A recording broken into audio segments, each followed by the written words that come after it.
Welcome, ladies and gents, to In the Mix. That's Adis Kuchkovic. I'm Jay Number Boyle. 6. Today we're going to get right into it. Not a full episode, but we couldn't wait to discuss this. We started texting back and forth, and I was like, you know what? Hop on the mic. So, Got a little mini argument. yeah, as you're probably aware, the notorious Conor McGregor has retired for the third time since 2016 via Twitter. And he had an interview with Ariel Helwani, presumably through the phone, and Ariel Helwani released a story as to what McGregor's reasonings were. Now, What a journalist, eh? I just want to say that. Ariel Helwani is... Whatever happens in MMA, this guy's talking to the person like a minute later. It's not even MMA. Like, he's done stuff even with baseball before, basketball. Yeah. Like, he's just phenomenal, and somehow all the athletes love him. Like, we've talked about how he's good at building relationships. Yeah, we've talked about how ridiculous the lineups are for his Ariel Helwani show some days. It's like everybody in combat sports is on there. Yeah. All right, so to get right into it, you are our resident mixed martial arts expert, right? You follow it a lot more closely. I have my opinions, but I'm going to open the table to you first. What do you make of Conor's retirement? Yeah. What do you make of Conor's retirement? And how does this tie in to what the UFC is going through right now? Here's my issue with everything going on. Just as you stated, as soon as we started this podcast, introducing the topic to the audience. Yeah. It's Sunday. A pay-per-view event just happened Saturday night. Yet we're sitting here and we're going to talk about Conor McGregor, of course. Yeah. Because again, that guy, he loves the spotlight. Majority of the time in UFC and MMA, it is on him. So I guess this is big news. But again, this is the third time he's retired since 2016. Yeah, exactly. And what really gets at me is once again, it is over Twitter. Like, I don't want to. You can't have a press conference right now. I know, but listen, I have my opinions on the guy. Most people do, but no one can deny that this is one of the most special athletes the UFC has ever seen. Right, the biggest star ever to walk in that. And I'm not saying he's the best because we've seen other guys break different records, but he just the biggest superstar. In terms of bringing the sport to the world, he's the main attraction. And you're telling me all that said and done, that his career, a decorated career, beautiful career, is going to be said and done over Twitter. And this is the third time that we have seen this guy go to Twitter to voice his emotion. And this is, I don't know how legit this is, but what I'm getting from it is I'm sure he does feel like that. Because, again, like Dana White in the post-fight conference after the event even noted, saying, listen, is that even as fans, we feel it. There's no fans in the audience. There's no, like, International Fight Week is coming up in July. So that'd be just a week of events for all UFC fighters to come out to meet fans and all that stuff. Yep. That stuff, it's all gone. So it does it's feel frustration, different. Yeah. And I'm sure the same once basketball comes back and these other sports do start coming back with an audience, the same thing is going to be said, that it feels different. And I feel like this was an act of emotion, frustration, and listen, I did mention it to you over text, contract negotiations, stuff like that. Listen, when you get that, they're probably going to pay him the exact same he got from his last fight because they're in no place to give any of these guys more than what they've been getting, right? Mm-hmm. So he gets that check. It looks the exact same as last time. Maybe it's against a bigger guy this time. And you know what's missing? It's missing that live gate.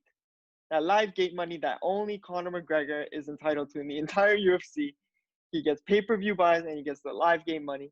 Yeah, his events generate the most money by far. And as much as I'm sure money ain't a thing to him, because at this point, Conor McGregor has fuck you money, right?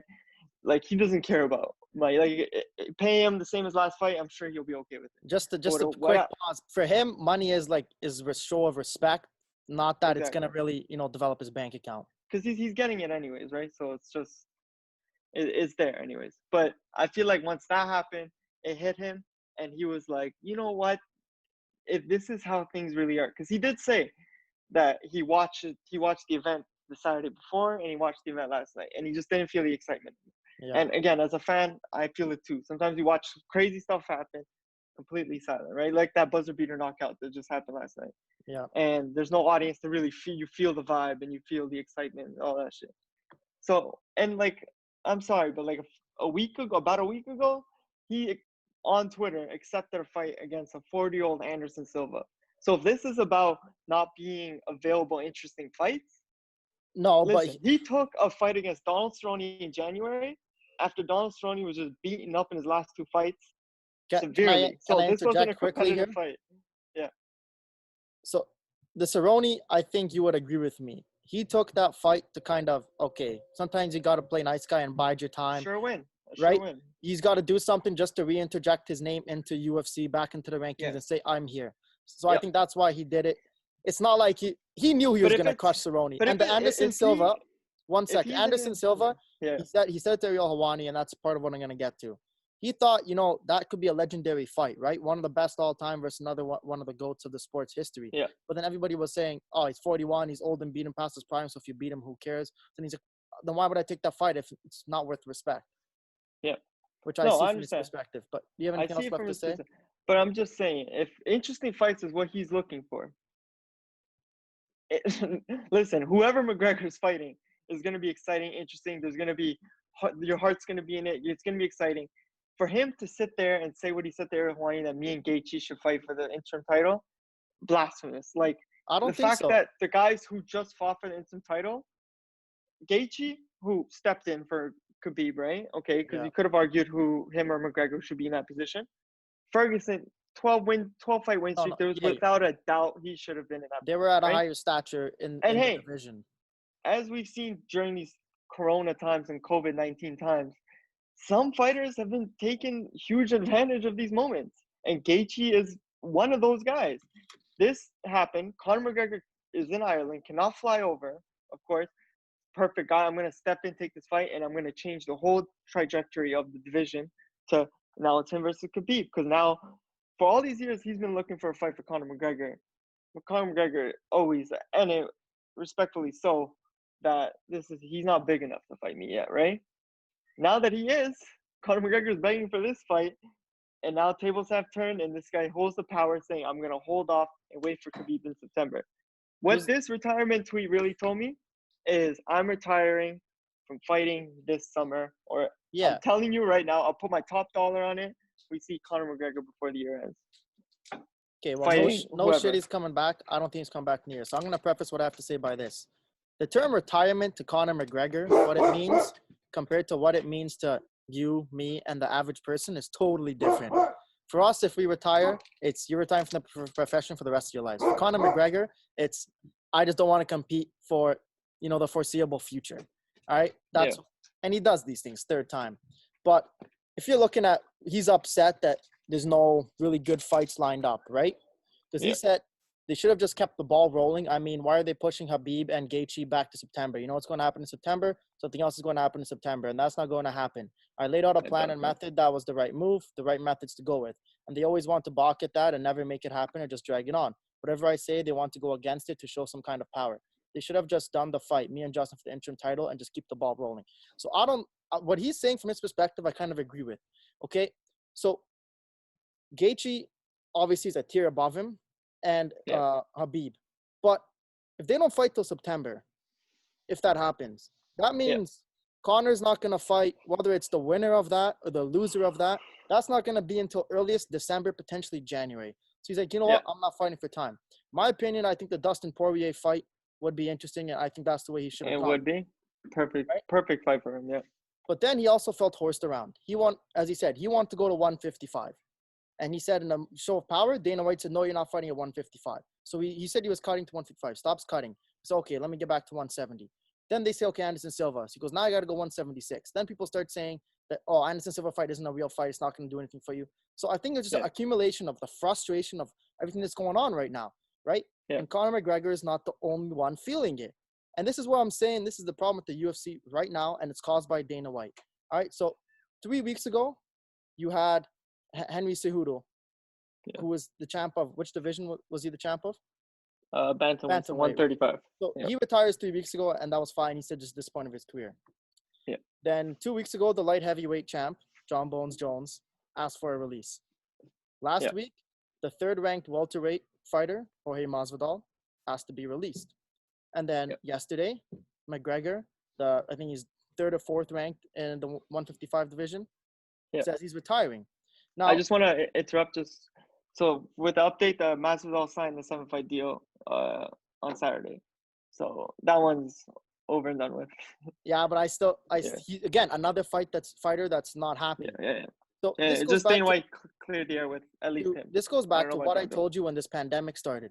Dana White is trying to bite off more than he can chew, and I said it was gonna bite him in the ass, right? So McGregor, Habib can't even come to North America. Conor was frustrated because he wanted to fight in his original plan. All right, fight Cerrone, then have a fight in July, and then a fight in December. Well, for him to fight, he wants to go to Vegas. He can't go to Vegas because he's in Ireland right now. So you got to go to this unknown island location and fight there. Oh, I heard. Sorry, one of the reporters asked Dana White the question, but reports are saying that the island is right around Abu Dhabi, and he didn't deny it. At least that he didn't deny it. He said, "I'll tell you guys next week." Okay, cool. So Conor, all of his fights have to be in that location. Can't be anywhere in North America. So for now, probably till the end of the year. Yeah, until who knows when. Yeah. So again, Dana White at the start of this pandemic made it seem like, fighters, we're gonna be the only sport on television. Everything's gonna be great. Everything promises the world to these fighters, right? And then because rightfully or wrongfully so, you can have your own opinions. He can't give these fighters the money that they want because lack of gate fees. Well, you should have foreseen that when you told all these fighters we're going to be fighting and putting on huge fights and uplifting people's spirits. So now when these fighters like, I'm not even going to get paid my money, I can't have the opponents that I want, they're all just fed up. And Dana White should have just realized this when this whole pandemic started, and it would have been all fine. But this goes back to he's just arrogant and can't accept a defeat sometimes like the rest of the world.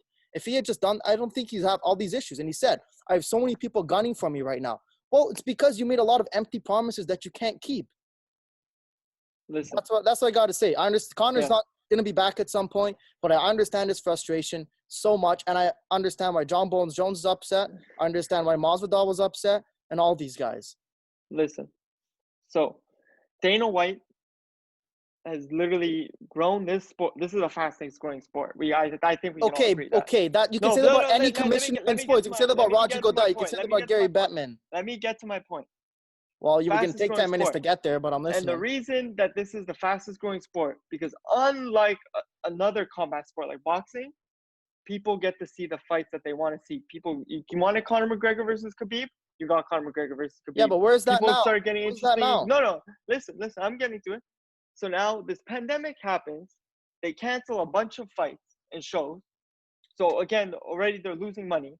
But now Dana White comes out and vows he does this not only for the fighters, because he does a lot for these fighters. Because Conor, if anyone should be grateful for Dana White, it should be Conor McGregor, because Dana White. That's a two-way street. That's a two-way street. It's not because Dana it is a two-way. Thankful for Conor McGregor because he's grown this. But you got to think about that Mayweather fight. No reason to happen unless Dana White allowed it to, because he was under his contract. Without Dana White's permission, that fight's not happening. Okay, so but Dana White also made a lot of money off that. It's not like Dana White didn't benefit. Bro, McGregor benefited more than he ever has in his whole career. No shit. But it's not like Dana White got nothing. He made millions upon millions. And it wasn't a big plus to the UFC, to be honest. It wasn't. It wasn't a big benefit to the UFC itself. Addis, what runs this world in our today's age? Money. And they made a lot of money. So they did, but you also have to think about how much you have to lose to Mayweather, who's pretty much running show here with these fights. Yeah, but they made more money in that event than they ever would have in a UFC event. I know. Okay, this is beyond the point. So he literally, as he said, UFC fighters are independent contractors. These guys do not want to take a fight 2020 because there's no live gate, there's no audience, there's no this shit. You do not have to. We cannot. He literally comes out and, like, as honest as you can be, as he's the face of the company. Listen, there's a lot of other guys that make decisions, but he's the face of the company. He's not the actual full decision maker. He literally says, we cannot pay you more. This is not the time for you guys to be asking me for way more than what you guys were getting before. What John Jones is asking would never come to be, because there was no promise for him to fight a guy like Ngannou and he would be paid so much more. That came from these COVID times. Ngannou came out, starched this guy 15 seconds. John Jones goes on Twitter, says he wants to fight him. So now that we can't pay you more than what you wanted, you don't want the fight. So, like, it's literally that. It's, if you want to fight, you come out and fight. Guys like Gaethje have done that. and now are greatly benefiting from it. And other guys, Yeah, like, but if the you watch thing that is, Gilbert Burns guy. there's a big difference between Justin Gaethje taking that fight and the stature of where Conor McGregor is right now and John Bones Jones. But that's what Justin I'm Gaethje, saying. that You fight, don't have to fight now. no, but You what I'm don't saying have to is fight in these times. no shit, but there's a lot more benefit to Justin Gaethje taking a lower pay and to come into a fight last minute or to fight in these situations There to grow is. his brand, and now he's succeeded than for Conor or John Bones Jones or any of the big names. So again, all these it goes guys back complaining right now. They're complaining about something that, like, need none of them, because we never had stuff like this happen. So it's in no one's control. We cannot pay you more. If you guys are not okay with the money that we're going to offer you, don't fight. So I don't understand how Dana White can be refused. Like, he's not ruining any fights. These guys are not accepting these fights. Greed hits a lot of these fighters. According to Conor, that's not true. He said they're not allowing him to do the fights that he wants to do and not working with him. Listen, he wants to fight Gaethje. It's a two-way street, like you said. Gaethje has to want to fight Conor too. Gaethje is interested in Khabib and Khabib only. If Conor can't get his way, he can't keep going to retirement. No, but we've been like, you know what I mean? Why did Conor take the Cerrone fight? Obviously, Dana White and the UFC laid out a plan for him, right? Say it like it is. And with Gaethje too, I think Gaethje, you're gonna make it's different right now, no gate fee. But make in the normal times, you'd make more money probably fighting Conor than you would fighting Khabib. And now, I get they don't have a gate fee, but do not tell me that the UFC does not have a big bank full of cash. Like, come on. By paying these guys... but they're also spending a lot on that island, buddy. By paying these guys, say, whatever, a few million, 5, 10 million, it's like they're not going to make money during these events. And that's the price of doing business during COVID-19. And that's, again, he shouldn't have, in my opinion, I don't know what the conversation would have been between Dana and Conor and all these fighters pre-COVID-19, like when this shit was just coming about. But to me, I get the feeling that he promised the world to these guys and like, oh, everything's going to be business as usual. And now it's not, and that's why they're all frustrated. So I see it from both sides, but Dana should have seen this coming. If this guy in Mississauga, Ontario, foresaw this and knew there was going to be issues with the UFC this summer, how could Dana White not have? But listen. That's my point. You can have the issues, but Dana White, what he's done for that sport and for, like, fans. Oh my God, that's in the past. What have you done for me lately? I'm giving him my money here. So I'm one of those fans that he's doing this for. Since May 9th, what I've had in sports is 5 UFC events.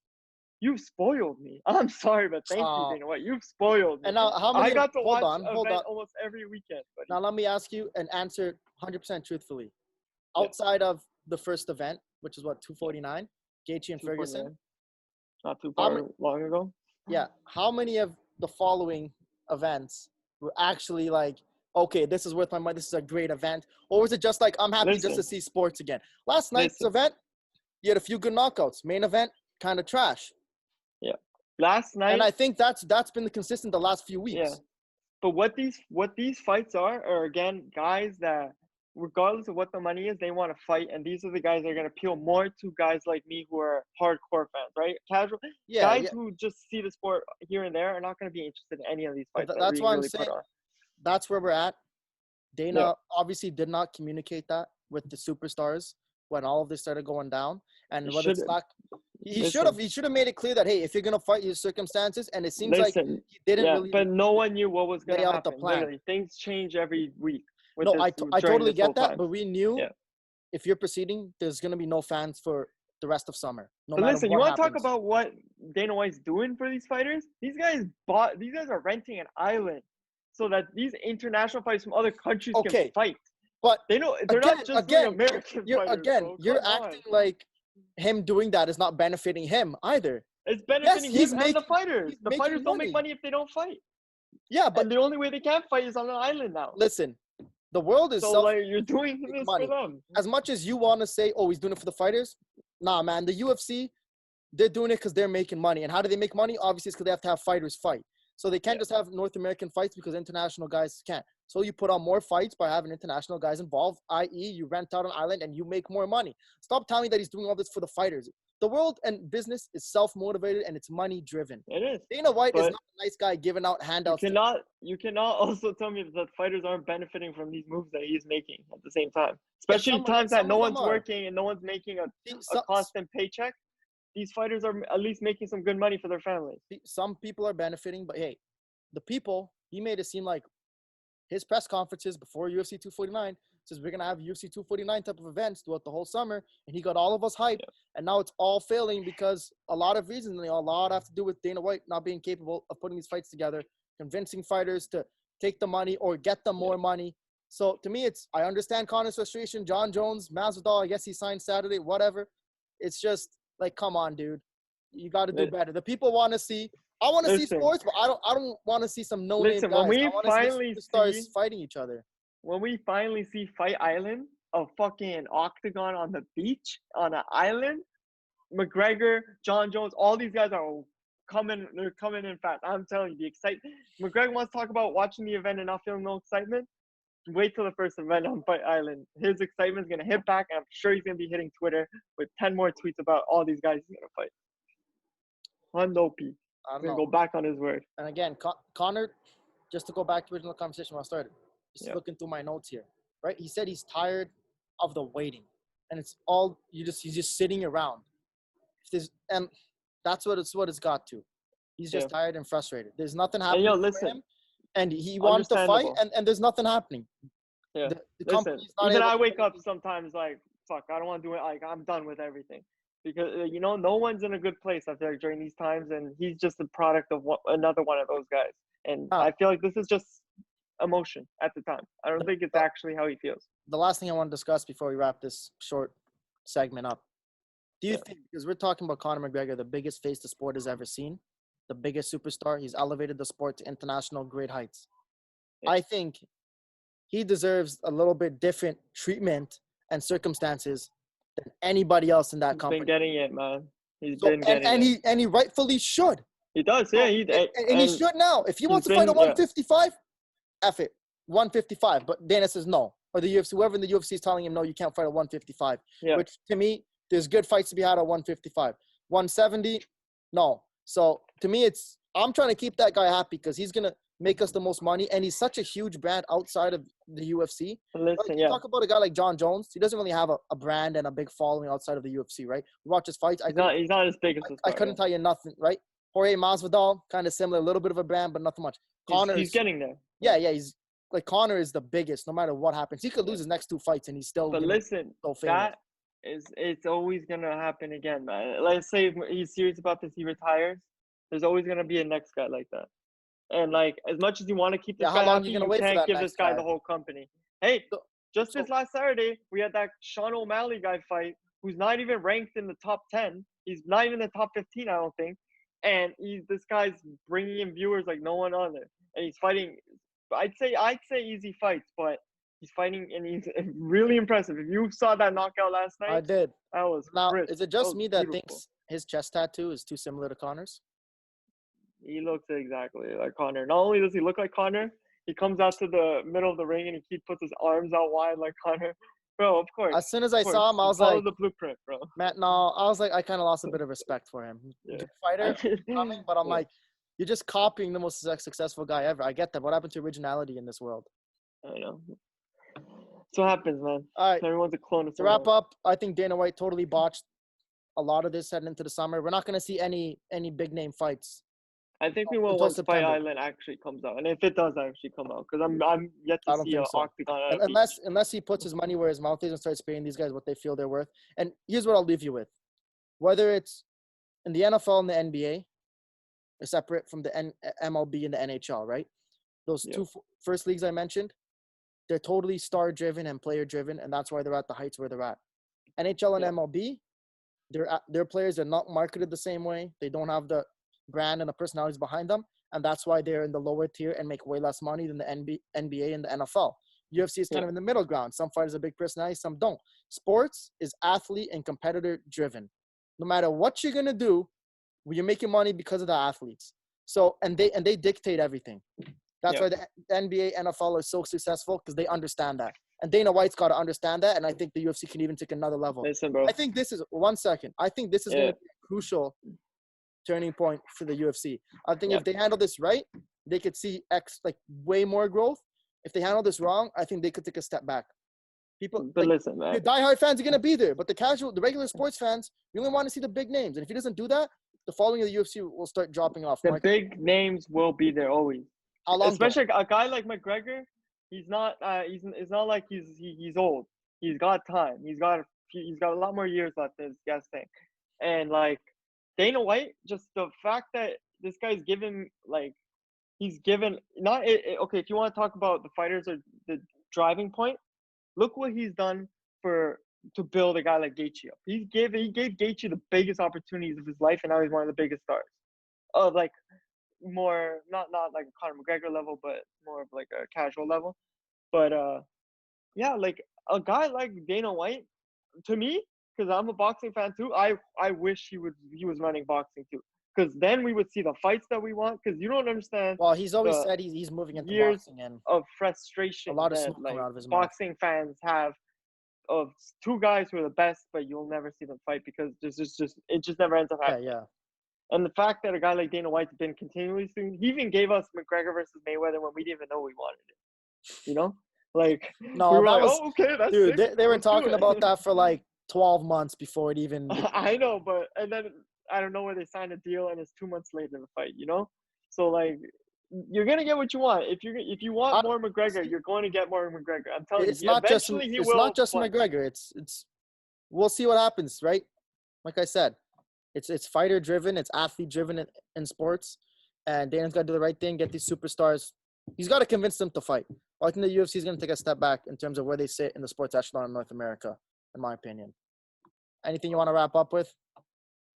Well, you kind of right on that point because they showed that I think the pay-per-view numbers were under 1 million for that Gaethje Ferguson thing, and like McGregor versus Cerrone's hitting 1 million. You know, so in a way, if you do lose McGregor, it is going to take a step back. But I don't think you're going to lose McGregor because I feel like he still has it in him. He'll be back 2021, but it's beyond McGregor is what I'm getting at here. They're heading down a deep corner that could go south. Listen, he said Florida's talking already about soon doing events with fans there.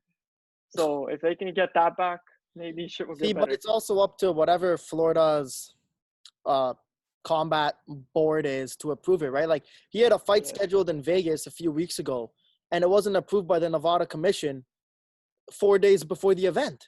I know, yeah. Like again, biting off more than you can chew is what I'm getting at. But it worked out. And those guys all got paid well. By the skin of his teeth. But all right.